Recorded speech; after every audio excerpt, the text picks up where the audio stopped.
Hello dear students, मेरा नाम है इंद्रजीत सिंह और मैं आपको मिल रहा हूँ हमारे अपने चैनल आरटी अकेडमी पर। आरटी अकेडमी पर हम कर रहे हैं फिजिक्स, केमिस्ट्री, मैथ्स और बायोलॉजी कोर सब्जेक्ट्स के ईयर लॉन्ग लेक्चर सीरीज, और वो आपके बोर्ड एग्जामिनेशंस को ध्यान में रखते हुए हम कर रहे हैं रे ऑप्टिक्स क्लास 12 और आज है प्रॉब्लम सेशन। प्रॉब्लम सेशन जो है वो ये डिसाइड करेगी कि आपको सिंगल सरफेस से रिफ्रैक्शन का कोई भी कॉन्सेप्ट दिमाग से ना उतर जाए। सवाल कैसे बनते हैं आपको आ जाए। दूसरा, लेंस मेकर्स फॉर्मूला का इस्तेमाल कैसे किया जाता है वो काम करेंगे आज। चलिए शुरू करते हैं। सबसे पहले आप जब रिफ्रैक्शन के प्रॉब्लम्स कर रहे हैं, लेंस के प्रॉब्लम्स कर रहे हैं, तो आपको एक नहीं, एक से ज्यादा सरफेस, लेंस है तो दो सरफेसेस बेसिकली आपको रिफ्रैक्शन के लिए मिल रही है। ये मल्टीपल रिफ्रैक्शंस का केस कहलाता है। मल्टीपल रिफ्रैक्शंस जो है वो दो हिस्सों में डिवाइड होते हैं।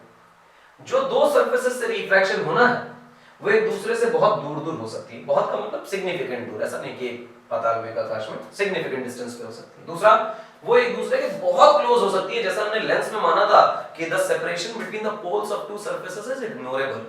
थिन लेंस का केस बेसिकली तो बहुत क्लोज हो सकती है। जब वो एक दूसरे से दूर होंगी तो हम सिंगल सरफेस रिफ्रैक्शन का कांसेप्ट लगाएंगे और वो फार्मूला इस्तेमाल करेंगे n2/v - n1/u = n2 - n1/r। जब सरफेस बहुत क्लोज होंगी तो हम थिन लेंस का कांसेप्ट यूज करेंगे, so called lens makers formula इस्तेमाल करेंगे। ये क्लासिफिकेशन आपको याद है तो बस सवाल बन जाएंगे। आइए पहले सवाल पर जंप करते हैं। मान लीजिए कि आपके पास एक इस तरह से कॉन्वेक्स सरफेस है और फिर यहां पर एक कॉनकेव सरफेस है और दोनों की कॉमन प्रिंसिपल एक्सिस है। ये रहा पोल 1, ये रहा बेटा पोल 2। दोनों के बीच का जो सेपरेशन है वो 100 सेंटीमीटर का है। आसान डेटा लेके कराऊंगा ताकि कैलकुलेशन आपको परेशान ना करे, थोड़ी कर भी जाए तो क्या दिक्कत। लेकिन काम की बात यह कि सवाल लगता कैसे है वो मालूम चलना चाहिए। जैसे यहां पर रेडियस ऑफ कर्वेचर देखिए, तो जो रेडियस ऑफ कर्वेचर है वो हम मान लेते हैं कि 30 सेंटीमीटर का है, और यहां का रेडियस ऑफ कर्वेचर देखें तो चलो इसको मान लेते हैं कि 40 सेंटीमीटर का है। और फिर ये कह रहा है कि कोई एक ऑब्जेक्ट है जो यहां रखा है और ये ऑब्जेक्ट पहली वाली सरफेस से 40 सेंटीमीटर पर है। एयर में रखा है, रिफ्रैक्टिव इंडेक्स 1 है। इस साइड भी एयर ही है, रिफ्रैक्टिव इंडेक्स अगेन 1, और बीच में कोई दूसरा मटेरियल है, रिफ्रैक्टिव इंडेक्स लेट से 2 है। ठीक है, एकदम आसान है, कोई बुराई नहीं इसमें। कह रहा है कि लोकेशन ऑफ फाइनल इमेज क्या होगी।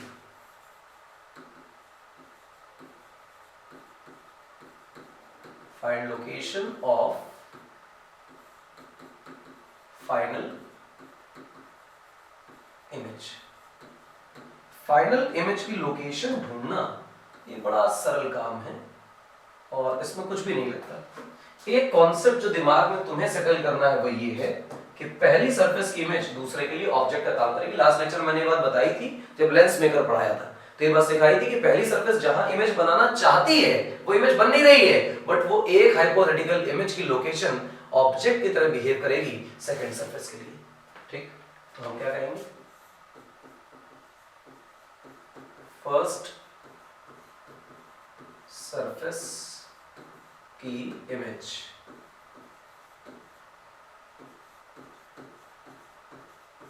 सेकेंड सरफेस के लिए ऑब्जेक्ट। ये कॉन्सेप्ट आपको नहीं भूलना, ये इंपॉर्टेंट है। इतनी बात दिमाग में कर ली तो बस सवाल बन जाएंगे सारे, कोई प्रॉब्लम नहीं। चलो आप देखो, रे को बेटा यहां से निकालो, तुम पाओगे रे जो है वो पहले पोल से राइट साइड में जा रही, तो राइट की डायरेक्शन पॉजिटिव, लेफ्ट की नेगेटिव। इसी तरह रे रिफ्रैक्ट होकर आगे भी आएगी तो सेकंड पोल के लिए भी राइट की डायरेक्शन पॉजिटिव होगी और लेफ्ट की डायरेक्शन नेगेटिव होगी। क्लियर है मेरी बात। हम सरफेस 1 के लिए चीजें डिफाइन कर रहे हैं और चीजों को सॉल्व कर रहे हैं। सरफेस 1 का मतलब ये सरफेस 1।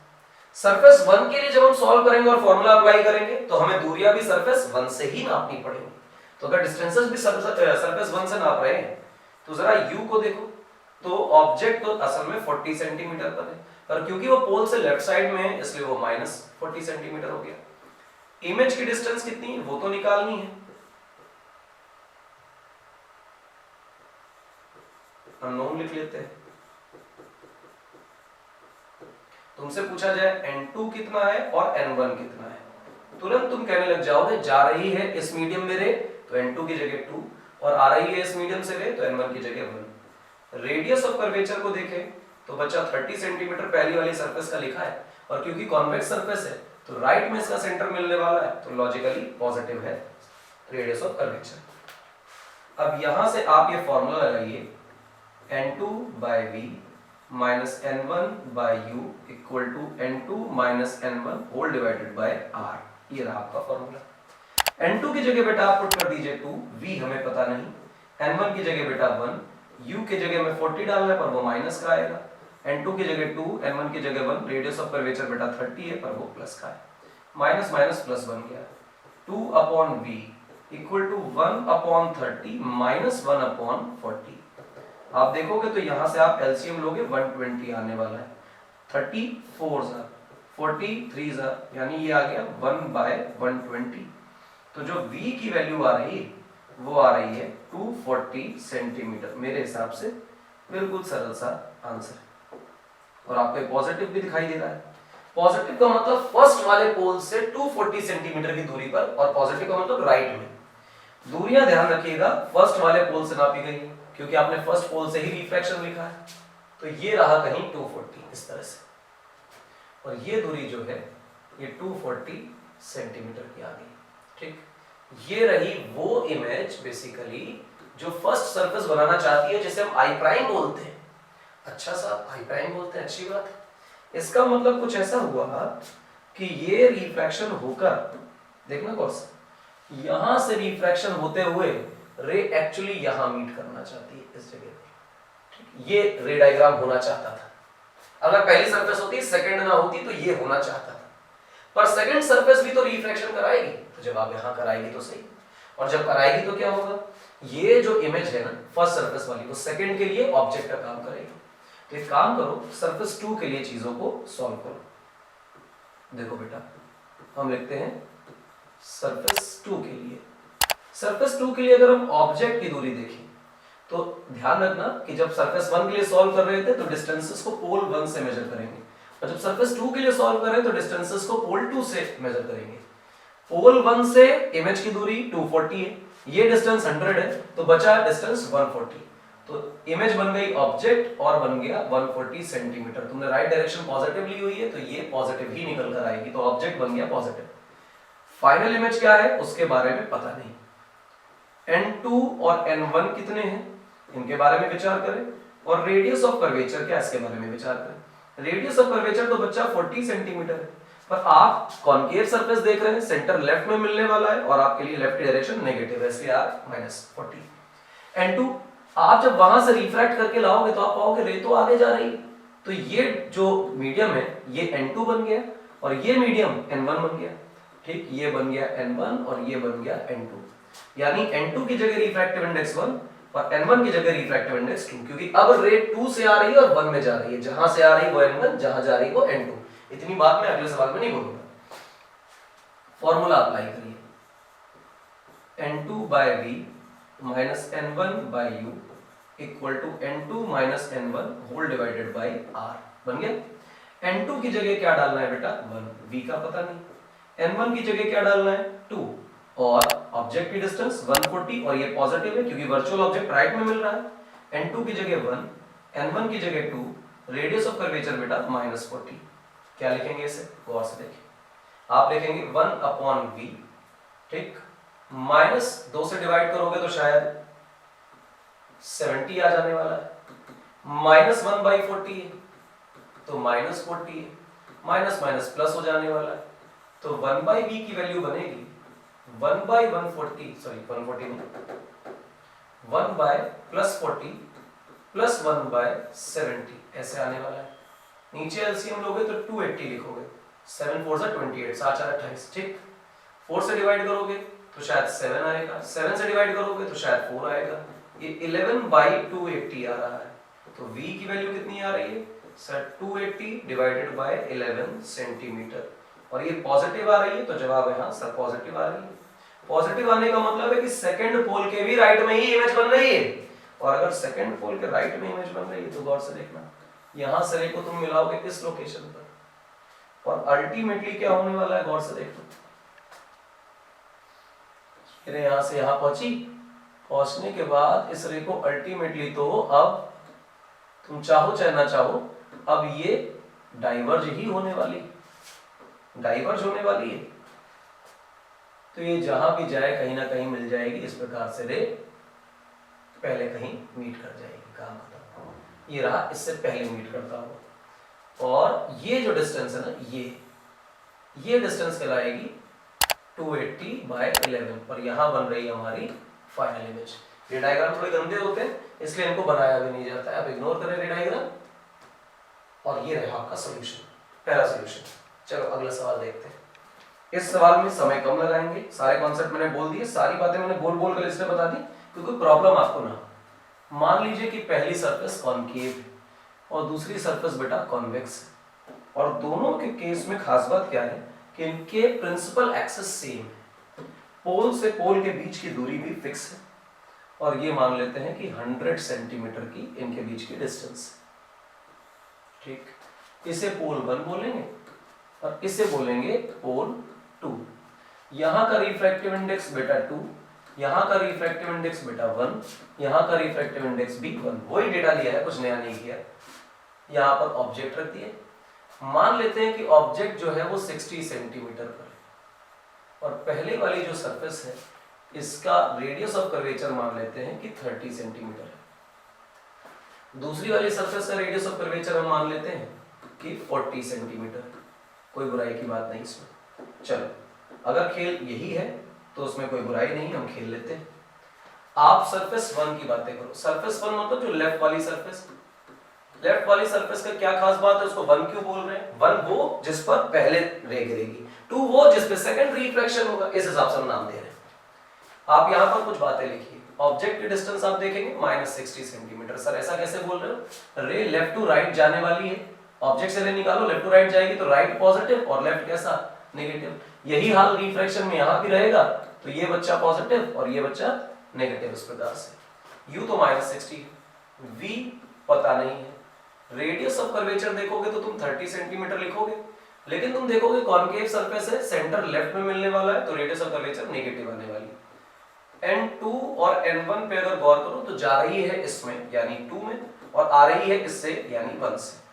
इस तरह से जहां जा रही है वो n2, जहां से आ रही है वो n1। रेयरर डेंसर का केस मत पकड़े। n2/v minus n1/u equal to n2 minus n1 whole divided by r। n2 का मतलब 2, नीचे रहा v, n1 का मतलब 1 और नीचे रहा u, u का मतलब 60, 60 का मतलब -60। n2 की जगह 2, n1 की जगह 1, रेडियस ऑफ कर्वेचर की जगह -30।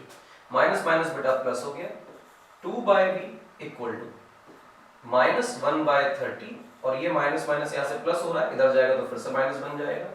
ये बन गया बच्चा ऐसे 2/v इक्वल टू, नीचे देखोगे तो 30 60 का फिर आपके पास 60 ही आ जाने वाला है, तो -2 -1 ये आ गया -3/60, डिवाइड करोगे -1/20, तो v की वैल्यू जो बनेगी वो बनेगी -40 सेंटीमीटर। -40 का मतलब सबसे पहली बात ये कि पोल के लेफ्ट में बन रही है, लेफ्ट टू पोल 1। अच्छा साहब कहां बन रही जरा वो भी बता दो। ऑब्जेक्ट 60 है, कहीं यहीं पे 40 रहा होगा। पहले वाले सरफेस की जो इमेज है वो इस प्रकार से 40 सेंटीमीटर की दूरी पर बन रही है। मेरे डायग्राम से बच रहा हूं क्योंकि डायग्राम गंदा होता जाएगा। सॉरी, ये खेल हो गया भाई। पहली वाली सरफेस हमने सॉल्व कर ली। पहली सरफेस की जो इमेज है वो सेकंड सरफेस के लिए क्या बन गई? ऑब्जेक्ट। अब सरफेस 2 की बातें करो। सरफेस 2 क्या कह रही है कि पोल ये है, राइट पॉजिटिव लेफ्ट नेगेटिव, और पोल 2 के लिए ये बन गया ऑब्जेक्ट। बीच की दूरी 100 के बाद और 40, वाह।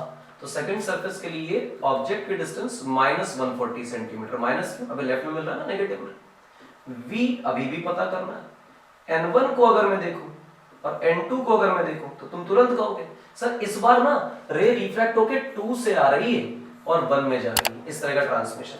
तो n1 की जगह 2 और n2 की जगह 1। रेडियस ऑफ कर्वेचर की जगह तुम 40 लिखोगे।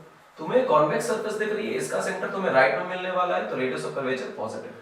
सेकंड सरफेस का बेटा अगर तुम फॉर्मूला लगाओ n2 by v minus n1 by u equal to n2 minus n1 whole divided by r। ये रहा। n2 की जगह क्या लिखोगे गौर से देखना, n2 की जगह लिखोगे 1, v पता नहीं।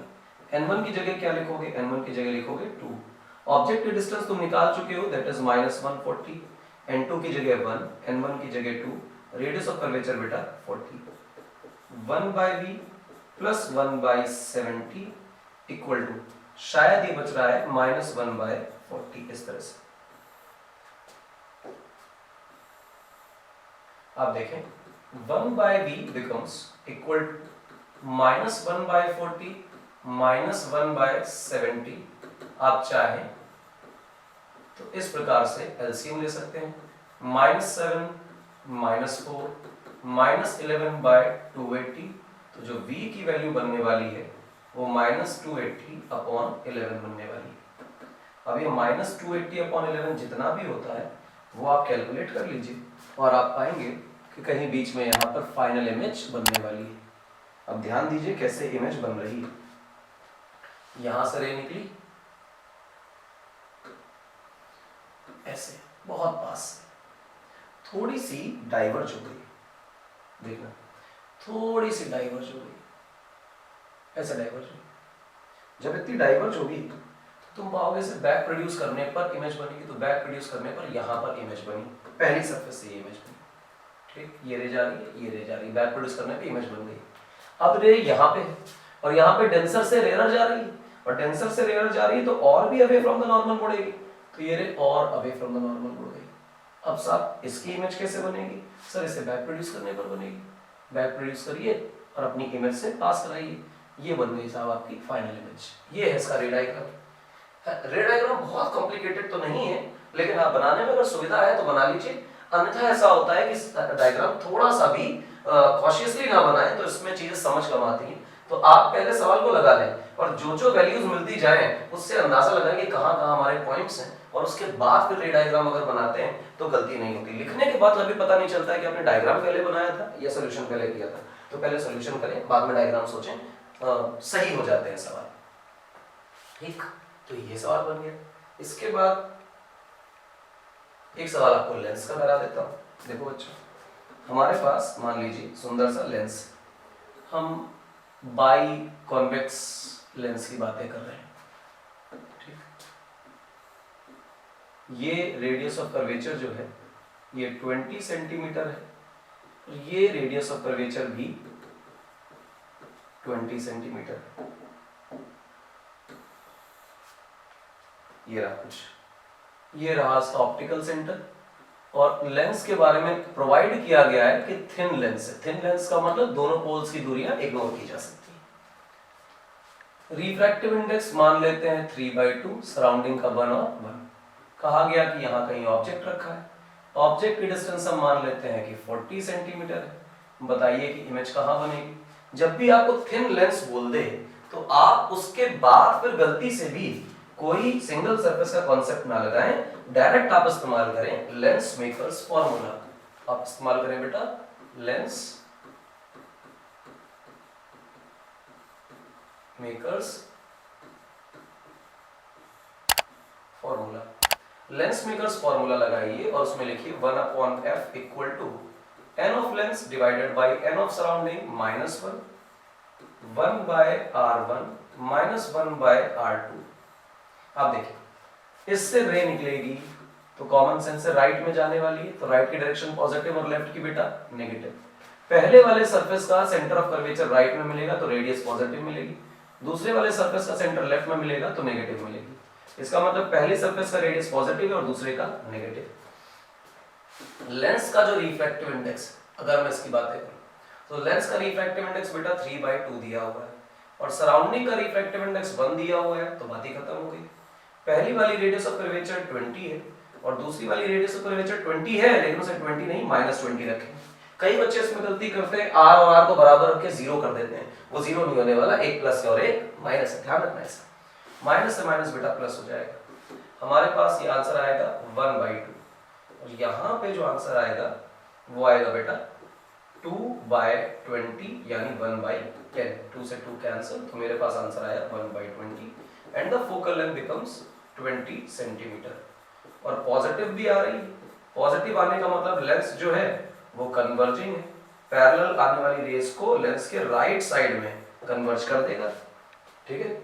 अब तुम्हें फोकल लेंथ पता है लेंस मेकर्स फार्मूला से, if you know the focal length use lens formula 1/v minus 1/u equal to 1/f, तो 1/v equal to 1/f plus 1/u, यहाँ क्या हुआ बेटा, नीचे लिखा गया फू और ऊपर आया उफ, तो v का फॉर्मूला क्या बना बेटा, फू अपॉन उफ। तो अगर आपको फू अपॉन उफ याद है, सवाल बन जाने वाले। अब देखिए बेटा गौर से, v की फाइनल वैल्यू क्या आएगी, फोकल लेंथ हमने निकाली बच्चा 20 सेंटीमीटर जो कि पॉजिटिव है, और ऑब्जेक्ट की डिस्टेंस अगर हम देखें बेटा तो 40 सेंटीमीटर, लेकिन क्योंकि लेफ्ट में इसलिए वो नेगेटिव, फिर -40 और फिर बेटा +20, तो हमारे पास -40 × 20 whole divided by plus minus है, तो -20 बनने वाला है, माइनस से माइनस कटेगा, ये जाएगा, तो मेरे हिसाब से आंसर आ रहा है 40 सेंटीमीटर, v की वैल्यू +40 आ रही है। मजा आया, दिल खुश हुआ, बात बन गई। लेंस मेकर फॉर्मूले का इस्तेमाल बिल्कुल फंडामेंटल बेसिक सवाल है, लेकिन ये सवाल बनाने से कॉन्फिडेंस आ जाता है और बात बन जाती है, बहुत ही बढ़िया। आगे चलिए और सवाल कराइए, और कराते हैं बेटा। देखो मान लो कि आपके पास एक बाई कॉनकेव लेंस,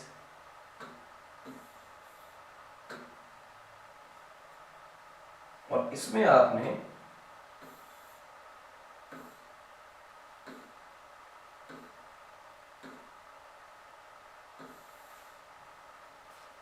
ऐसे ही किया।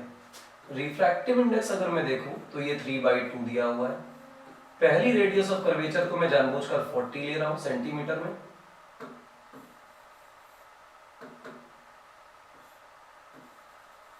और दूसरी रेडियस ऑफ कर्वेचर को मैं जानबूझकर 30 सेंटीमीटर ले रहा हूं। रिफ्रैक्टिव इंडेक्स में अंदर ही लिख देता हूं 3/2, 1 और 1।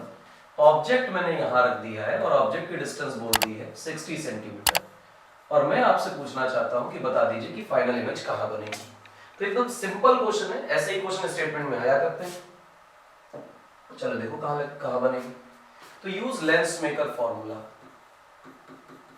तो आप लिखेंगे पेपर में लेंस मेकर्स फॉर्मूला, जो आप यूज कर रहे हैं बोर्ड एग्जामिनेशंस में, आप अपने यूज किए हुए कॉन्सेप्ट्स की अगर इंट्रोडक्शन दे दें कि हाँ हम ये फॉर्मूला ये कॉन्सेप्ट इस्तेमाल करने जा रहे हैं, तो टीचर को कॉपी चेक करने में 1 सेकंड नहीं लगता, और वो समझ पाता है कि बच्चा बहुत अटेंटिव रहा है अपनी क्लास में और वो बहुत स्पेसिफिकली क्वेश्चन सॉल्व कर रहा है, उसे पता है कि यहाँ पर क्या इस्तेमाल करना है, तो आपसे खुश रहता है, और आपके मार्क्स किसी छोटी मोटी गलती में उतने नहीं कटते हैं जितने कट सकते हैं।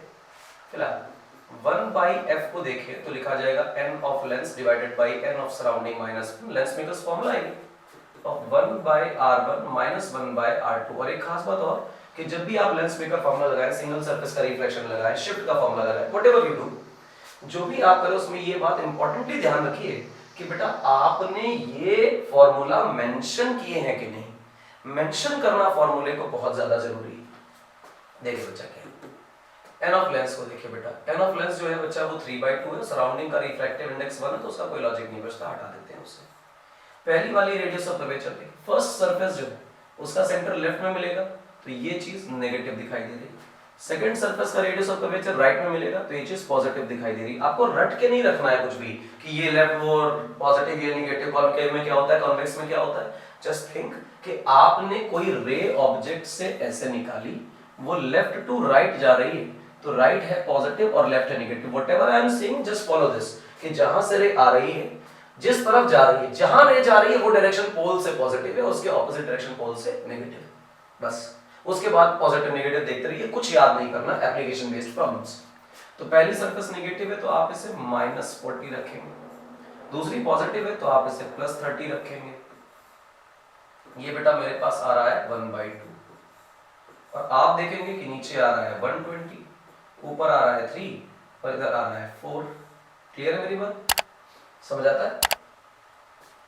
अब मेरे पास यहां देखेंगे तो ये बचा 1/2 और यहां देखेंगे तो बचा -7/120। देख लेना भैया कोई गलती ना हो कैलकुलेशन में, है ना, बाकी तो नहीं। हमारे पास फोकल लेंथ की जो वैल्यू आ रही है वो आ रही है 240 डिवाइडेड बाई 7, वो भी माइनस में सेंटीमीटर। फोकल लेंथ अगर आपकी नेगेटिव आ जाए तो नेगेटिव फोकल लेंथ ये बताती है कि जो लेंस है वो डाइवर्जिंग है। डाइवर्जिंग होने का मतलब ये हुआ कि लेंस में अगर rays parallel to principal axis आ रही है तो वो एक दूसरे से दूर भेज रहा है ताकि पैरेलल रेस को लेंस के लेफ्ट साइड में कन्वर्ज कराया जा सके। ये मतलब if we have got focal length तो v का फॉर्मूला तो अभी हम लोगों ने लिखा था, दैट वाज फू अपॉन साइन के साथ वैल्यू डालें। फोकल लेंथ की वैल्यू है -240 डिवाइडेड बाई 7। ऑब्जेक्ट की डिस्टेंस देखें तो बेटा है -60 होल डिवाइडेड बाय u को देखें कितना है -60 -240 डिवाइडेड बाय 7। ये रहा। इसके बाद जस्ट इसे सॉल्व करने के अलावा कोई काम बचा नहीं है। चाहो तो इसे सॉल्व कर लो। तो तुम क्या लिख रहे होगे गौर से देखना, minus minus plus 240 into 60 divided by 7 divided by कितना आएगा, ये शायद आएगा 7 6 42 माइनस 240 डिवाइडेड बाई अगेन 7, ये कट गया बेटा। तो हमारे पास आंसर आ रहा है 240 इंटू 60 होल डिवाइडेड बाय, ये देखो 240 420 में जोड़ोगे तो कितना आएगा, 0 0 0 रहेगा, 4 और 2 6 हो जाएगा और 4 और 2 अगेन 6 हो जाएगा। यस, इनको काट दीजिए, 6 से काटिए तो 11 आ गया।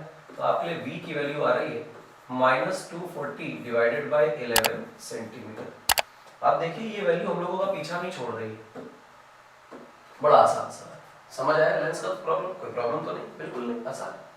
एक और सवाल देखते हैं। जितनी चीजें करा रहा हूं मोर देन सफिशिएंट होंगी बेटा आपके लिए। तो कॉन्सेप्ट आप ले लीजिए क्योंकि सवाल तो अनंत है, कितने भी लगाए जा सकते हैं। मान लीजिए इस तरह का लेंस है, ये कैसा लेंस बना दिया, इसको कहते हैं प्लेनो कॉन्वेक्स। पहले भी बताया लेंस मेकर वाले कॉन्सेप्ट में। इसका रेडियस ऑफ कर्वेचर जो है वो दिया हुआ है 40 सेंटीमीटर और ऑब्जेक्ट रखा हुआ है यहाँ पर। रिफ्रैक्टिव इंडेक्स में बार बार 3/2 ले रहा हूँ क्योंकि ग्लास का लेंस हम लोग इस्तेमाल करते हैं बेसिकली। और 60 सेंटीमीटर पर हमने कहीं ऑब्जेक्ट रख दिया। थिन लेंस है, इंपॉर्टेंट। तो फिर वही बात, इमेज पूछ रहा है, रे यहां से यहां आएगी, राइट में जाएगी, पॉजिटिव राइट और नेगेटिव लेफ्ट, इस तरह का केस रहेगा। तो आइए देखिए जरा ऑब्जेक्ट की डिस्टेंस के बारे में सोचिए। यूज करिए lens makers formula. Lens makers formula कह रहा है कि 1/f equal to n of lens divided by n of surrounding -1। फिर यहां लिखा जाएगा 1/r1 -1/r2। This is the formula. आप इसमें इस्तेमाल करिए। लेंस का रिफ्रैक्टिव इंडेक्स बेटा 3/2 लिखा है -1 और रेडियस ऑफ कर्वेचर देखें तो पहली सरफेस तो यही है, इसका सेंटर बेटा राइट में मिलेगा तो पॉजिटिव मिलने वाला है, यानी 1/40 -1/r2। अब सेकंड सरफेस का रिफ्रैक्टिव इंडेक्स क्वेश्चन में गिवन नहीं है, ना गिवन हो तो घबराने की जरूरत नहीं है। सरफेस है प्लेन और जब भी बेटा सरफेस प्लेन दिखे तो रेडियस ऑफ कर्वेचर को आप क्या मान ले, सीधा इनफिनिटी। प्लेन सरफेसेस के रेडियस ऑफ कर्वेचर इनफिनिटी होते हैं। तो अगर इनफिनिट बन गया तो 1/∞ तो 0 को शूट कर गया, 1.5 में से 1 जाएगा तो आधा बचेगा, इंटू 1/40। तो आपके लिए आंसर आ गया 1/80। तो फोकल लेंथ की वैल्यू बन गई बेटा +80। अच्छा, +80 का मतलब ये है कि 80 सेंटीमीटर की बेटा फोकल लेंथ है। और दूसरी खास बात ये है कि जो पॉजिटिव साइन है वो कन्वर्जिंग लेंस का एग्जाम्पल है कि हमारा लेंस जो है वो कैसा है बेटा, कन्वर्जिंग लेंस। f बराबर 80 सेंटीमीटर अगर ये है तो v का फॉर्मूला अभी अभी हम लोगों ने लिखा था, क्या लिखा था, फू अपॉन ओफ। तो इस्तेमाल कर लीजिए 80 सेंटीमीटर की फोकल लेंथ और 60 सेंटीमीटर का ऑब्जेक्ट का डिस्टेंस। ये रहा बेटा -60, नीचे रहा बेटा 80। कोई प्रॉब्लम वाली बात? जवाब है नहीं। आप लिखेंगे -80 into 60 whole divided by plus का 20, तो इससे इसको काट दो तो आंसर आ रहा है 3। तो -80 इंटू 3 ये हमारा आंसर है। 8 और 3 24 होता है, तो b की वैल्यू आ गई -240 सेंटीमीटर। 240 और 280 हमारा पीछा नहीं छोड़ रहे हैं। ध्यान दीजिए, सवाल बनाना कोई बड़ी बात नहीं है, जितने चाहे उतने क्वेश्चन, जितनी वैरायटी के चाहे बन सकते हैं। प्रॉब्लम कैसे सोची जा रही है, that is very important. 240 centimetre, minus का मतलब क्या बन रही है? ऑन लेफ्ट ऑफ पोल,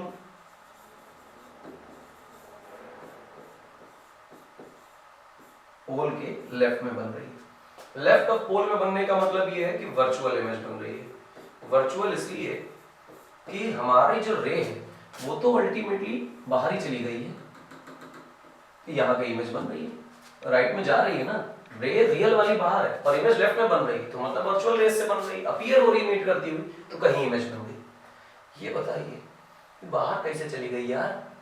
हमारे लिए तो कॉन्वेक्स सरफेस है, वह फोकल लेंथ देखो कितनी 80, ऑब्जेक्ट का रखा है 60 में, तुम्हें पता है ना कि फोकस के अंदर ले आओगे कन्वर्जिंग लेंस के, तो फिर वो वर्चुअल इमेज बना देता है, वो वर्चुअल इमेज बना रहा है। क्लियर है मेरी बात? This is how the problems are taken. मैंने सिंगल सरफेस की जो मल्टीपल रिफ्रैक्शन से एक सरफेस दो सरफेस दूर लेकर कराया, और आपको कराया लेंस मेकर्स फॉर्मूले की प्रॉब्लम्स। इसमें एक दो छोटी छोटी बातें मैं आपको और बोल रहा हूँ, क्योंकि इससे ज्यादा मैं कराने वाला नहीं हूँ। प्रॉब्लम्स ऐसी ही सारी लगती हैं, ना लगे आप कमेंट करिए, हम आपकी प्रॉब्लम्स के लिए वीडियो बनाकर आपको सोल्यूशन देंगे उसका। चले देखिए, फोकल लेंथ को गौर से देखो, n-1 1/r1 -1/r2। Radius of curvature govern कर रहा है, हाँ बिल्कुल कर रहा है। r बदलोगे तो फोकल लेंथ बदलेगी, लेकिन आप देखोगे अगर रिफ्रैक्टिव इंडेक्स बढ़ रहा है तो फोकल लेंथ घट रही है। तो इसका मतलब ये है कि अगर मैंने लेंस वाटर का लिया और मैंने लेंस ग्लास का लिया और फोकल लेंथ कंपेयर कराई, तो जिसका रिफ्रैक्टिव इंडेक्स कम उसकी फोकल लेंथ ज्यादा, जिसकी रिफ्रैक्टिव इंडेक्स ज्यादा उसकी फोकल लेंथ कम। क्लियर है मेरी बात? एक और बात, सेम लेंस से, लेकिन आपने एक कलर रेड लाइट इस्तेमाल करी और एक वॉयलेट इस्तेमाल करी। अब बताइए किसके लिए फोकल लेंथ ज्यादा होगा? कंपेयर करिए। तो हम देखो क्या कहते हैं, हम कहते हैं वॉयलेट का रिफ्रैक्टिव इंडेक्स ज्यादा है रेड से। कारण क्या है? रेड का लैम्डा ज्यादा है वॉयलेट के लैम्डा से, और तुम ये जानते हो कि लैम्डा के बढ़ने के साथ रिफ्रैक्टिव इंडेक्स घटा करता है।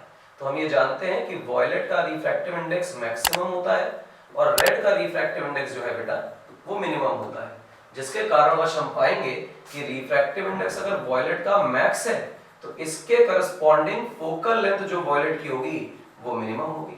और इसी तरह हम पाएंगे कि रिफ्रैक्टिव इंडेक्स रेड का मिनिमम है, तो हम पाएंगे कि जो फोकल लेंथ रेड की होगी वो मैक्सिमम होगी। बचपन में हम लोगों ने ये पढ़ रखा है, और ये सवाल आप यकीन नहीं मानेंगे सीबीएसई ने डायरेक्ट पूछ रखा है और कई बार पूछ रखा है। तो रेड की फोकल लेंथ ज्यादा है और वॉयलेट की फोकल लेंथ कम है, यानी वॉयलेट जल्दी कन्वर्ज हो जाएगा और रेड जल्दी कन्वर्ज नहीं होगा। कहने का शुद्ध मतलब ये है कि if you have a convex lens, convex का एग्जांपल ले रहा हूं, इससे ज्यादा नहीं, मान लीजिए कि इस तरह से कोई वॉयलेट रे आई और यहाँ कन्वर्ज हो गई, परंतु अगर कोई रेड रे आती इसी पाथ पर तो वो थोड़ी आगे कन्वर्ज होती। ये मतलब है, आप देखें वॉयलेट का और आप देखें ये फोकल लेंथ रेड की, ये केस। क्लियर है मेरी बात?